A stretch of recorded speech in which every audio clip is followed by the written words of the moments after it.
First, I'm going to start with a story. I actually got this off the internet. This lady was driving down the road. She was in a big hurry. So, you know, she's just going to fly. She tries to get around this car. She can't get around them. Car in front of her stops at a yellow light. She has to hit the brakes. She's now cussing up a storm, hitting the roof of her car, the whole 9 yards. Next thing she knows, the knock on her window. Officer, ma'am, can you get out of the car with your hands up? He arrests her. Hours later, he comes in, releases her, and he's like, I'm sorry, there was a mistake. I thought the car was stolen. You know, after all, your bumper sticker said, what would Jesus do? Follow me to Sunday school. What was her message? As I have walked around in life, you know, I observe people. I see how we interact. And I've always wondered what it would be like to find a message in a bottle. To go on the beach and just find one, you know, kind of half buried in the sand, and just shining with the sea glass that's all around it. After working where I do, I've come to realize that we are actually the bottles, and we contain messages. The messages that we leave with people are actually what's important. They may remember our actions, but what we say is going to stay with them so much longer. When you meet somebody, what kind of message are you leaving with them the very first time you meet them?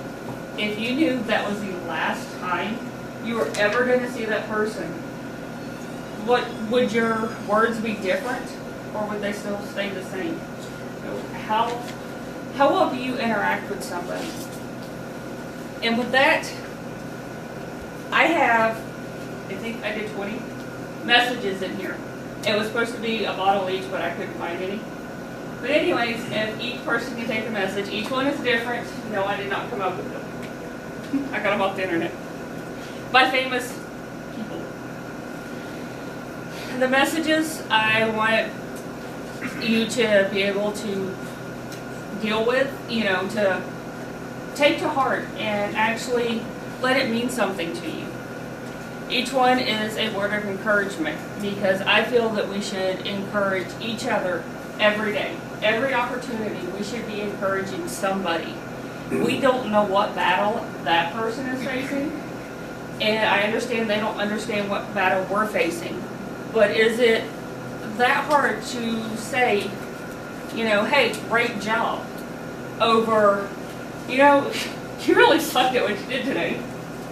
No, it's so much easier, and you're going to feel better about yourself within time. I mean, yeah, if you're not used to it, you may feel weird for a few times. You'll get over it. The biggest thing I've learned, and today was a huge, huge lesson, one of the people I work with in the education department, she doesn't seem to know how to talk to the inmates, which, you know, that's one of the biggest things, is knowing how to talk to them.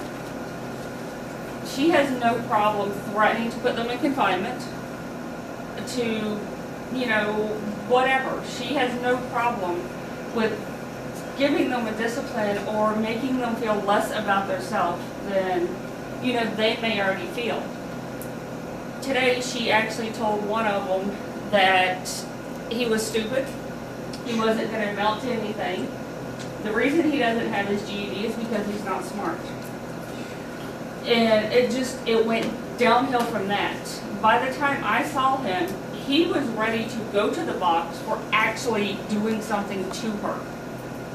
It took everything I had to calm him down, and by the time I got him calmed down, she came over, looked at him, interrupting our conversation, and said, you know, everything I said to you is true. Oh. What causes somebody to actually say something like that? Growing up, I was made fun of. I was always made fun of how I talked, you know, how I look, whatever. And sadly, most of the time, it was from my family.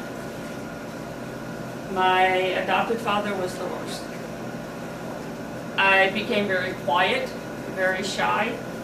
I didn't want to go out and do anything with them or with anybody else because I figured everybody is judging me. Because of some simple actions of one person. And, you know, not having anyone stand up for you and say, wait a minute, don't listen to them. You know, I actually believe in you, and I believe you can amount to something. You know, don't let what they're telling you change who you are and how you feel about yourself. I didn't have that, but I plan on giving that to the inmates the best that I can. You know I can't adopt every single one of them and bring them home with me. But that doesn't mean I can't encourage them while they're there, and I can't be basically a surrogate mother or aunt to them or something while they are in there. It's a hard role. It really is. And would I ever want to trade places with them? Not in a million years. But at the same time, being with them every day, it makes me realize that I may never find that message in a bottle on the sand, but I can be their message in a bottle. Thank you, fellow coaches.